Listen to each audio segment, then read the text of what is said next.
Aujourd'hui, on répare le contenu d'un colis bien spécial. Voici le message de son propriétaire.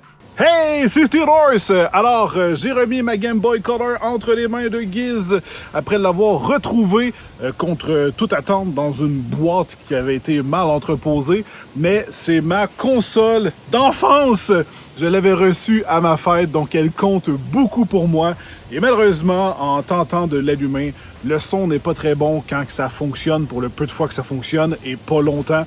Le bouton A ne semble plus fonctionner aussi. Et la cassette Metroid qui est dedans, je crois qu'elle a un problème. Donc, il va falloir investiguer probablement la pile, je crois. Je connais pas vraiment ça.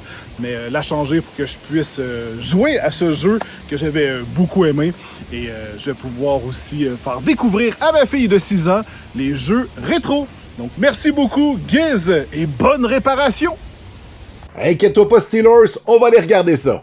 Alors, voici le contenu de la boîte. Le fameux Game Boy. La version verte. Oh, il est beau!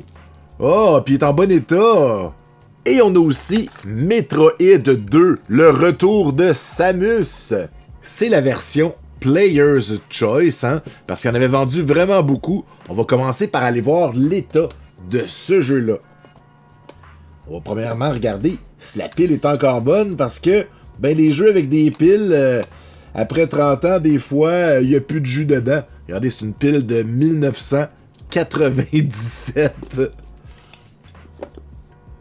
On va sortir le multimètre et s'assurer qu'on a plus de 3 volts.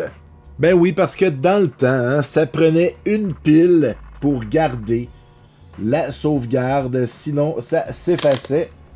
Faut que je mette mon multimètre à la bonne place. Et on a 3.02 volts. Donc la pile est encore bonne. Mais il y a quelque chose qui m'inquiète. Regardez ces soudures-là. On dirait qu'elles ne sont pas d'origine, donc ça me fait un peu peur. Faut regarder à l'arrière de la cassette. Ça a l'air pas si mal. Bon, c'est une cassette en bon état pour l'époque. C'est très acceptable. Une autre chose qui me fait un peu peur, on voit que les pistes sont un peu à découvert, mais il n'y en a pas de coupé. Donc on est encore correct. Ouais, je pense que je vais la changer quand même. J'aime pas les blobs de soudure que je vois. Puis en plus, à 3 volts, on est limite. À partir de 2.90 volts, la pile commence à être considérée comme finie. Et là, j'en ai une neuve à 3.3 volts. On va commencer par dessouder l'ancienne. Et là, j'aurais pu utiliser une pompe ou de la tresse à dessouder. Mais moi, j'aime bien ma machine magique qui aspire.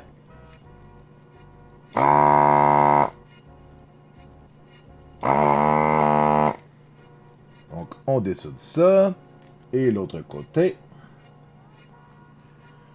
On va mettre un petit peu de flox et nettoyer les pads bien comme il faut pour rendre ça très jovial.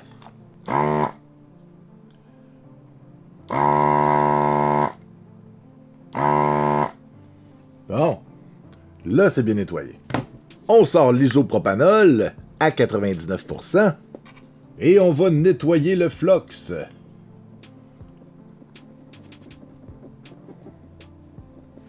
Bon, là, ça va être propre.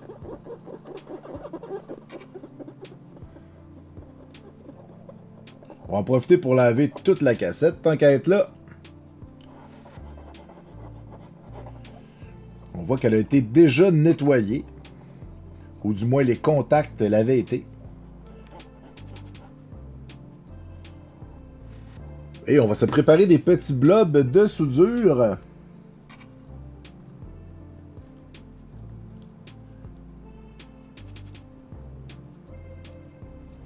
Ça devrait être suffisant. Et on regarde bien le positif et le négatif. Hein? C'est important, il y a une polarité.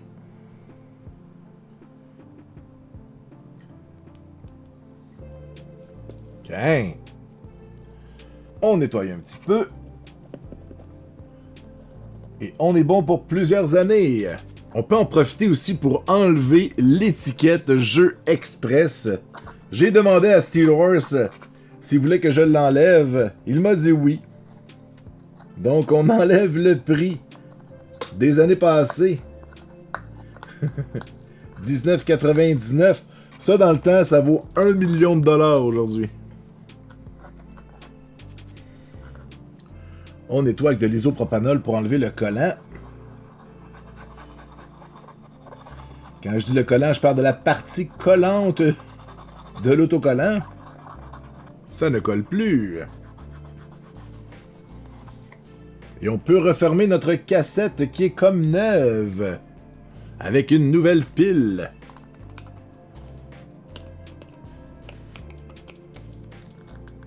Je vais nettoyer un peu autour de l'autocollant. Mais je vais essayer de ne pas m'approcher trop de celui-ci. Parce que je voudrais pas, même si c'est de l'isopropanol et que ça s'évapore presque tout de suite, je veux quand même pas que ça aille en dessous.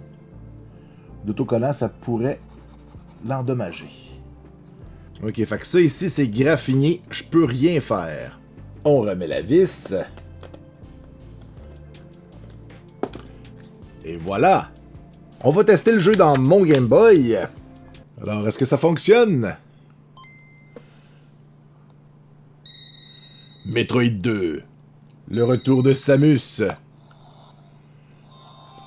Yeah!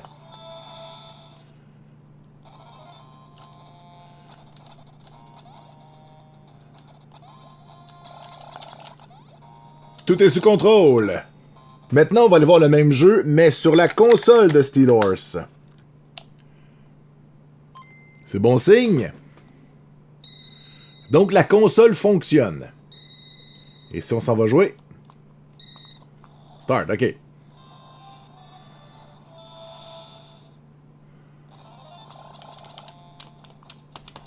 Ah! Donc, c'est ça, hein? Il y a un bouton qui fonctionne pas. C'est le A. Je ne peux pas sauter. On va aller l'ouvrir et aller regarder qu'est-ce qui se passe. Alors, pour ouvrir un Game Boy Color, on va avoir besoin d'un tri-wing. C'est comme un triangle au bout d'un tournevis. On va évidemment enlever les piles. Et, il est beau, beau, beau. Pour vrai, là, il a été bien conservé dans un endroit pas trop humide. Parce qu'il n'y a pas de rouille. Ce qui est vraiment bon signe. Il n'y a pas de piles qui ont coulé. C'est souvent le cas dans un Game Boy Color. Les gens oublient les piles. Et au bout de quelques années, les piles ont coulé et commis des dommages presque irréparables sur la console. C'est toujours très triste. Mais bon. Ce n'est pas le cas, donc ne vivons pas dans des suppositions qui ne nous concernent pas. J'ai 6 vis à l'arrière. Ces petits tournevis-là sont bien le fun, mais sont pas aimantés. Fait que c'est un peu plus difficile de retirer. Les vis avec celui-ci. Faudrait que je les mette sur une grosse aimant pendant une semaine. Donc il y en a 2 qui sont cachés dans le port à batterie. Le port à pile.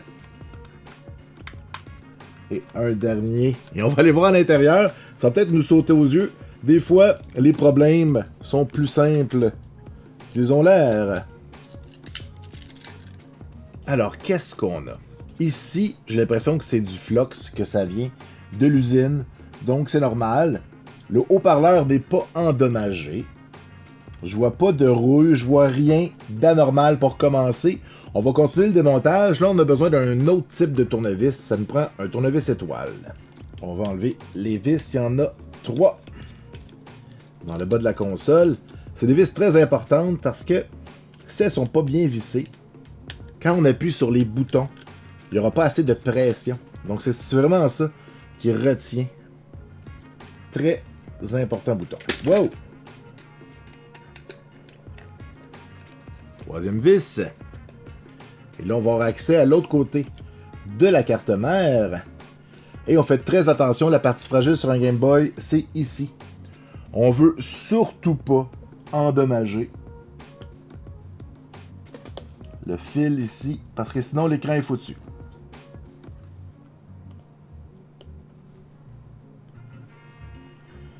On peut le sortir. J'ai défait les clips. Je le sors, tout va bien. Et là, on sait qu'il y a un bouton qui ne fonctionnait pas. C'était le A. Le coussin a l'air correct, c'est de l'autre côté qu'on va peut-être avoir une surprise. Je tourne, et que vois-je? Ah ah! Regardez ça. C'est fou à quel point ça peut être pas grand-chose. Donc, juste ça, c'était assez pour ne pas faire fonctionner le bouton. Parce que quand il y a le coussin qui est par-dessus, qui appuie, eh bien, c'est trop sale. On va nettoyer. On sort l'isopropanol. Regardez. Je sais pas c'est quoi qui peut causer ça, que ça rentre à l'intérieur de la console comme ça, puis qu'on voit que ça s'est vraiment attaqué juste à un bouton. Je sais pas. Mais l'important, c'est qu'on soit capable de l'arranger. On va quand même tout nettoyer. On y va, un peu partout. Tous les boutons. Le Start plus Select aussi. On ne néglige personne. Le haut-parleur.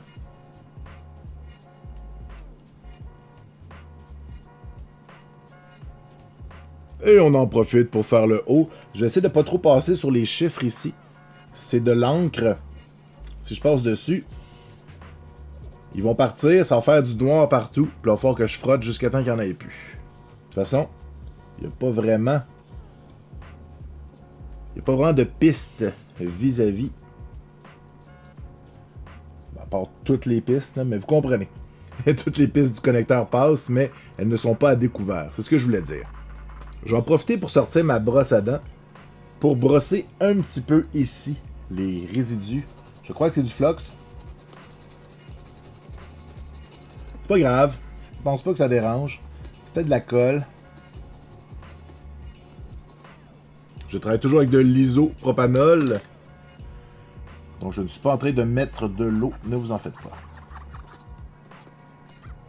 Bon, voilà. C'est déjà beaucoup mieux. On continue. On veut que tout soit beau pour les 20 prochaines années. Et puis ici, c'est graffiné. Ce n'est pas sale.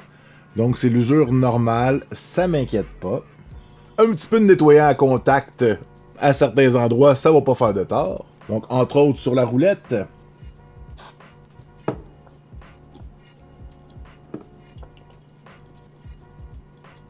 Et dans le jack audio. J'essuie les excès. Il ne reste plus que les coussins eux-mêmes qu'on veut peut-être nettoyer aussi. Donc je vais les sortir. Parce que s'ils étaient sales d'un côté, ils sont sûrement sales de l'autre.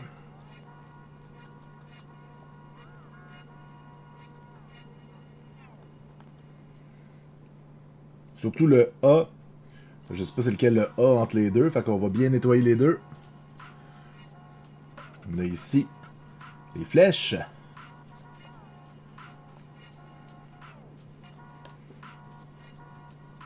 Nettoyer l'autre côté. L'autre côté est moins important en termes de fonctionnalité. Mais on veut qu'elle soit propre. Surtout l'intérieur. L'extérieur, on peut toujours le nettoyer en tout temps. Mais l'intérieur, il faut le faire pendant qu'on est là. Allez, les petits boutons ici. Mes grosses mains cachent toutes. Je m'en excuse. Ça me prendrait une caméra diagonale. Et le dernier, le Start Select.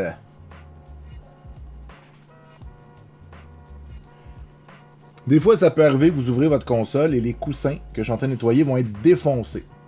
Des fois, c'est parce qu'ils peuvent avoir séché. Donc après ça, ils vont craquer. C'est pas impossible. Quand ça arrive, ne paniquez pas. On peut en acheter. Même des modernes. Il y a des sites qui en vendent. Si vous tapez sur Internet, vous allez en trouver. Ne vous inquiétez pas. Et ça s'applique à toutes les consoles et tous les types de manettes. Les coussins sont toujours trouvables. Bon, eh bien, espérons que c'était ça. On va aller remonter la console déjà. Alors, la première étape, c'est de mettre les coussins. Donc, le Start Select. Ensuite, on a les flèches.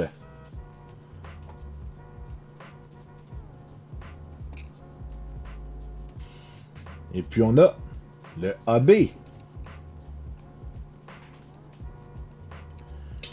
La partie la plus délicate, on doit refermer la console sans endommager le fameux connecteur. Donc je vais le rentrer délicatement.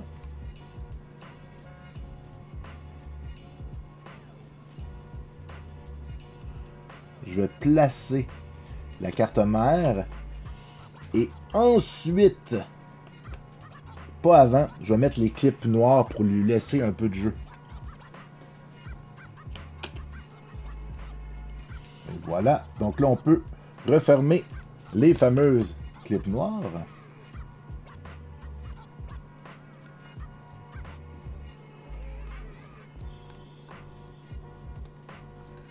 Super! Parce que ça, si c'est mal fait, on n'aura pas d'image. On a nos 3 vis. Et la dernière. Et on s'assure qu'on peut appuyer sur les boutons. C'est le cas. Là, il y a le bouton aussi qui vient de lâcher. Ce n'est pas un problème. On va le remettre. Et voilà.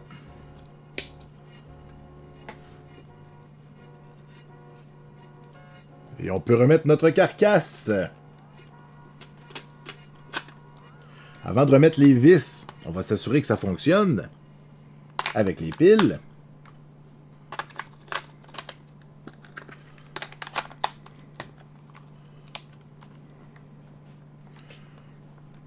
C'est surtout le bouton A qui nous intéresse dans notre cas. J'avais baissé le son. Et voilà. Yeah!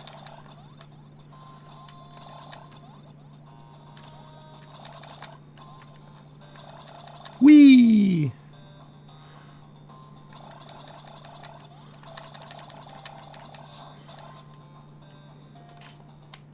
On remet les vis. Hein? C'est pas parce qu'on est sur le bord d'avoir fini qu'on finit pas. On ressort le tri-wing. On a nos 6 vis.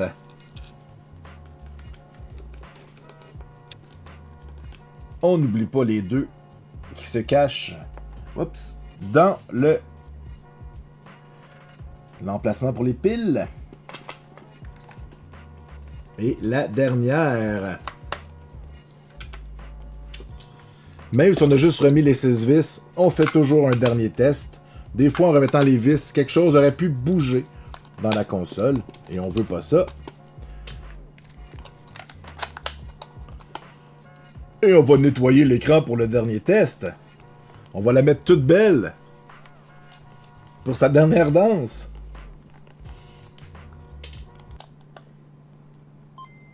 Tudou.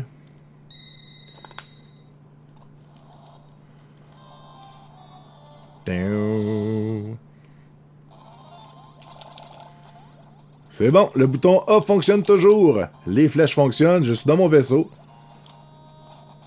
Voyons, je sors de mon vaisseau.